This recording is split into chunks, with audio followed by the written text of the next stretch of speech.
అదే RTV app వార్తల్ని క్షణాల్లో చదివే అవకాశం ఉంటుంది. ఒక న్యూస్ పేపర్, ఒక టెలివిజన్ ఛానల్ మీ చేతుల్లో ఎప్పుడు ఉంటాయి. కరీంనగర్ ఎంపీ బీజేపీ జాతీయ ప్రధాన కార్యదర్శి బండి సంజయ్ కి లోక్సభ అభ్యర్థిగా భారతీయ జనతా పార్టీ ప్రకటించడం జరిగింది. దీంతో బండి సంజయ్ అభిమానులు, కార్యకర్తలు, బీజేపీ నేతలందరూ కూడా గత రాత్రి నుంచి కూడా సంబరాలు జరుపుకుంటున్నారు. ప్రస్తుతం ఇక్కడ బాణసంచా వేల్చి వాళ్ళ యొక్క సంబరాలు జరుపుకుంటున్నారు.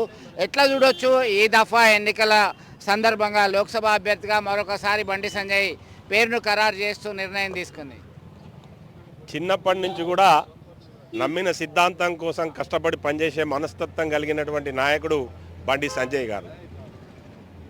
3 సార్లు ఎమ్మెల్యేగా పోటీ చేసి 4వసారి ఎంపీగా గెలిచి రాష్ట్ర అధ్యక్షునిగా బాధ్యతలు స్వీకరించి రాష్ట్రంలోనే ప్రతి మూలలో కూడా రాష్ట్రంలో ఉన్నటువంటి మొత్తం రాష్ట్రం అంతటా కూడా గ్రామీణ ప్రజానీకాన్ని కూడా భారతీయ జనతా పార్టీ విధానాలను తెలియపరిచి అధికారంలోకి తీసుకొచ్చే దిశగా ప్రయత్నించినటువంటి ఘనత సంజయ్ కుమార్ గారిది. వారి యొక్క పనితనాన్ని గుర్తించి కేంద్రం ఆల్ ఇండియా జనరల్ సెక్రటరీగా కూడా నియమించడం జరిగింది. అంతేకాదు ఎంపీగా గెలిచిన తర్వాత వారు ఈ జిల్లా యొక్క అభివృద్ధి కోసం 9,000 కోట్ల పైచిలుగు నిధులను తీసుకొచ్చి ఈ జిల్లాను సర్వతోముఖ అభివృద్ధి వైపు తీసుకెళ్ళినటువంటి ఘనత కూడా మరి సంజయ్ కుమార్ గారిదే. ఇవన్నిటినీ గమనించి 2వసారి అధిష్టానం మళ్ళీ ఆయనకు టికెట్ ఇవ్వడం నిజంగా ఆనందదాయకమైన విషయం.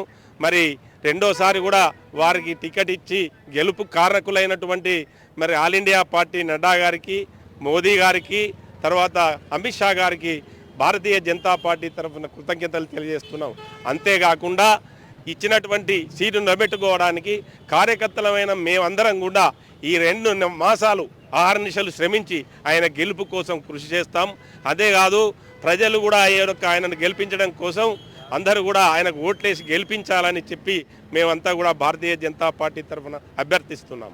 రైట్, మొత్తం మీద మరొక దఫా లోక్సభ అభ్యర్థిగా ప్రకటనతో హర్షం వ్యక్తం చేస్తున్నారు. అగ్ర నాయకులందరికీ కూడా కృతజ్ఞతలు చెప్తున్నారు. ప్రస్తుతం మనం చూస్తున్నాం బండి సంజయ్ కట్అవుట్తోని ఇక్కడ సంబరాలు జరుపుతున్నారు, బాణసంచా వేల్చారు. ఇప్పటికే నిన్నటి నుంచి ఒక పండగ వాతావరణం బీజేపీ కార్యకర్తల్లో, నేతల్లో అయితే ఉంది. భారతీయ జనతా పార్టీకి సంబంధించినటువంటి జెండాలు చేతబూనారు. ఇదే జిల్లాకు సంబంధించి మాజీ మంత్రి, మాజీ ఎమ్మెల్యే హుజరాబాద్కి చెందినటువంటి ఈటెల రాజేందర్ మల్కాజ్గిరి నుంచి అవకాశం ఇవ్వడము, అలాగే బండి సంజయ్ ఇక్కడ నుంచి బరిలో దిగడానికి సంబంధించి కార్యకర్తలు, నేతలందరూ కూడా ఆనందం వ్యక్తం చేస్తున్నటువంటి పరిస్థితి. 2వ దఫా ఖచ్చితంగా విజయం సాధించే దిశగా కృషి చేస్తాం, వారికి రుణపడి ఉంటాం. ఖచ్చితంగా వారు చేసినటువంటి కృషిని ప్రజల్లోకి తీసుకెళ్ళి వారిని భారీ మెజార్టీతో గెలిచేలా మేము అందరం సహకరిస్తామని చెప్పి ధీమా వ్యక్తం చేస్తున్నటువంటి పరిస్థితి. వీడియో జర్నలిస్ట్ సుమంత్తో కలిసి చంద్రశేఖర్, ఆర్టీవీ, కరీంనగర్. మరిన్ని వీడియోస్ కోసం ఛానల్ ని సబ్స్క్రైబ్ చేయండి. లేటెస్ట్ అప్డేట్స్ కోసం వాట్సాప్ ఛానల్ ని ఫాలో చేయండి. అండ్ లింక్ డిస్క్రిప్షన్ లో ఉంది.